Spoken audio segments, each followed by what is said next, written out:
Bismillahirrahmanirrahim. Assalamualaikum warahmatullahi wabarakatuh. Kembali lagi di channel Pena Pencari Hikmah. Kali ini kita akan bahas Husain bin Ali bin Abi Thalib, cucu Rasulullah Shallallahu Alaihi Wasallam yang syahid di Karbala.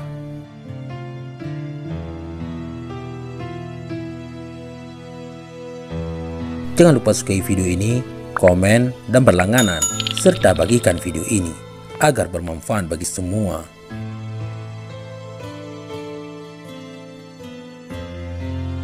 Sayyidina Husain dan keluarganya syahid di Karbala pada 10 Muharram 61 Hijriah.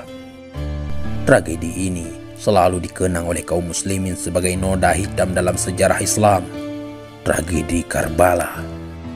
Mungkin saja tidak ada peristiwa kemanusiaan yang melebihi kedahsyatan tragedi Karbala pada 14 abad silam.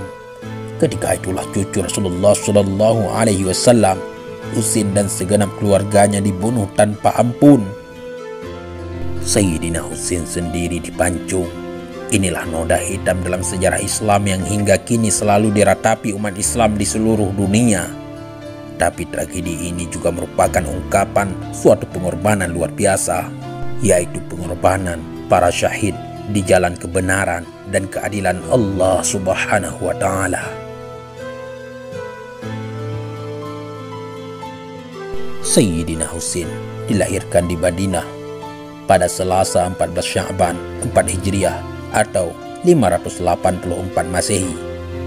Ibunya Siti Fatimah adalah putri kesayangan Rasulullah, sedangkan ayahandanya adalah Ali bin Abi Thalib, salah seorang sahabat Nabi dan tokoh terkemuka di awal dakwah Islam. Beliau dibesarkan oleh pasangan sejoli yang menerima asuhan langsung dari Rasulullah Shallallahu Alaihi Wasallam. Nama Husain merupakan tasghir atau pengecilan dari nama abangnya Hasan, yang dua-duanya berarti bahagia. Beliau adalah cucu tersayang Nabi. Pernah suatu hari Rasulullah Shallallahu Alaihi Wasallam menunaikan salat dan sangat lama melakukan sujud, bukan hanya karena ingin lebih dekat dengan Allah Subhanahu Wa Taala, melainkan juga karena menjaga agar Husain dan abangnya Hasan tidak terjatuh dari punggung beliau. Ketika itu, kedua cucunda tengah bermain-main di punggung Rasulullah yang mulia. Sungguh kasih sayang yang sangat luar biasa. Nabi sangat mencintai kedua cucunda, sehingga kehidupan mereka bak kehidupan malaikat yang berada di bawah naungan Allah Subhanahu wa Ta'ala. Pada masa kanak-kanak mereka mendapatkan ucapan-ucapan wahyu di lingkungan kenabian. Rasulullah memberi mereka pelajaran dan cara hidup Islami, sementara dari lingkungan kedua orang tuanya mereka mengambil suri tauladan yang mulia. Dalam lingkungan yang mulia seperti itulah Hasan dan Husain dibesarkan. Abu Hurairah bercerita, Rasulullah datang kepada kami dengan kedua cucunya, Hasan dan Husain. Yang pertama di bahu beliau yang satu, yang kedua di bahu beliau yang lain. Sesekali Rasulullah menciumi mereka sampai berhenti di tempat kami berada. Kemudian beliau bersabda, barang siapa mencintai keduanya, Hasan dan Husain, berarti juga mencintai aku. Barang siapa membenci keduanya, berarti juga membenci aku. Pada hari ketujuh kelahiran Husain, Rasulullah menyembelih 2 ekor gibas berwarna putih keabu-abuan sebagai akikah. Kemudian beliau memberikan 2 paha kambing tersebut kepada hadirin, lalu mencukur rambut Husain dan menimbangnya dengan perak. Selanjutnya, perak tersebut disedekahkan kepada fakir miskin. Lalu beliau mengurapi kepala cucunda dengan pacar, sebagaimana yang beliau lakukan kepada Hasan. Sejak kecil, Husain sudah menunjukkan bakat sebagai ilmuwan, prajurit, dan orang saleh. Bersama abangnya, bakat sang adik semakin berkembang selama masa pemerintahan 4 khalifah yang pertama. Sifat mereka yang luhur mendapat penghargaan dan perhatian besar dari para khalifah. Saat perpecahan muncul, kesulitan timbul justru di masa kekhalifahan sang ayah, Ali bin Abi Thalib. Terutama ketika Muawiyah yang memberontak akibat peristiwa ini, kekhalifahan Islam terbagi 2. Satu dipimpin oleh Sayyidina Ali, lainnya di bawah Muawiyah. Muawiyah adalah keluarga dari Khalifah Utsman bin Affan yang sebelumnya menjabat sebagai gubernur Damaskus. Ia sebagaimana keluarga Utsman yang lain mencurigai Ali terlibat dalam komplotan pembunuhan Utsman. Ketika Imam Ali meninggal, terbukalah peluang bagi Muawiyah untuk menuju ke jenjang kekuasaan. Demi keutuhan umat Islam, Hasan yang menggantikan ayahandanya berkompromi atau lebih tepatnya mengalah dengan menyerahkan kekuasaan kepada Muawiyah. Tapi belakangan Imam Hasan justru konon diracun hingga wafat.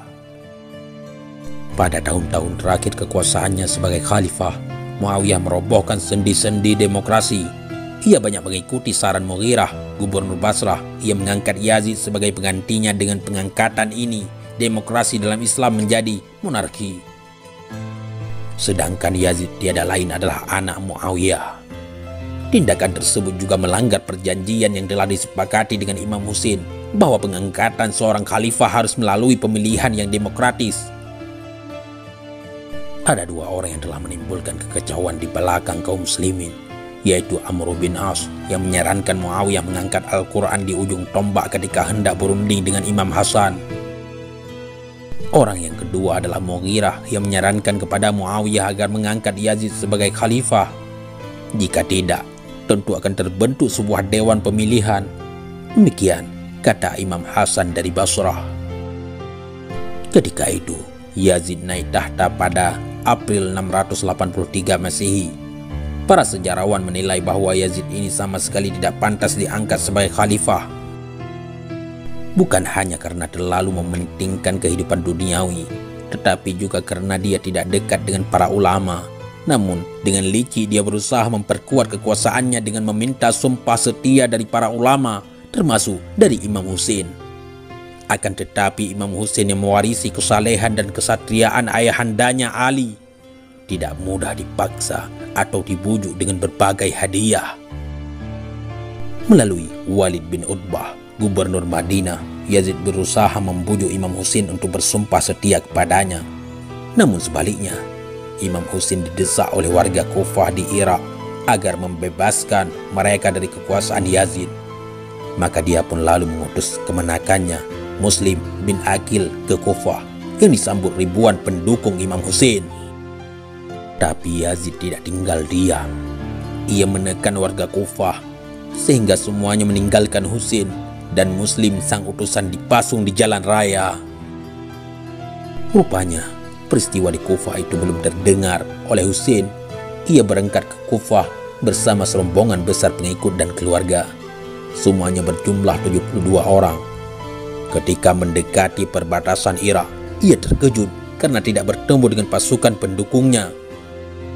Ketika itulah ia dihadang oleh pasukan Yazid di bawah pimpinan Al-Hur. Atas perintah gubernur Kufah Ubaidillah ibnu Ziyad, ia mengiring Imam Husain ke Karbala sekitar 25 mil sebelah timur laut Kufah. Ketika Husain mendirikan tenda di tepi sungai Efrat, pasukan Yazid yang berjumlah sekitar 4.000 serdadu di bawah komando Amr bin Sa'ad mengepung perkemahan dengan pagar besi di sekelilingnya. Tak lama kemudian Ubaidillah membujuk Husain agar menyerah, sementara semua jalur jalan dari sungai Efrat ditutup untuk menyetop suplai air bagi rombongan Husain. Selama 4 hari atau 7 sampai 10 Muharram, rombongan Imam Husain sangat kehausan. Itulah awal masa kesengsaraan cucu mulia Rasulullah Sallallahu Alaihi Wasallam. Sampai-sampai hal itu membuat Al-Hur, salah seorang komandan pasukan Yazid, terharu. Pada 10 Muharram 61 Hijriyah atau 641 Masehi, ia menyaksikan Imam Husain yang sangat sengsara, lunglai karena kehausan dan kelaparan. Melihat kenyataan tersebut, Al-Hur dan 30 prajuritnya membelot, tapi mereka bisa dilumpuhkan oleh pasukan Yazid di bawah pimpinan Amr bin Sa'ad. Di lain pihak, pasukan Yazid tidak berani berhadapan langsung dengan rombongan Husain. Mereka hanya melepas anak panah dari kejauhan. Meski begitu, karena kekuatan sama sekali tidak seimbang, satu demi satu sahabat, saudara, sepupu kemenakan Imam Husain wafat sebagai syuhada dengan tubuh tertancap anak panah. Tinggallah Imam Husain dengan bayinya Ali al-Asghar. Suatu saat Asghar berteriak-teriak kehausan, minta minum. Sambil menggendong anaknya, Husain mendekati lawan lalu menyampaikan beberapa nasihat. Pasukan Yazid bukannya memberikan seteguk air, mereka justru memanah sang bayi yang tak berdosa tersebut sehingga syahid seketika. Dengan perasaan campur aduk, sedih dan marah, Imam Husain menggendong Asghar yang berdarah-darah ke pangkuan ibundanya, Syahrubanu. Ketika itulah ia tahu ajalnya menjelang. Sahabat pena pencari hikmah.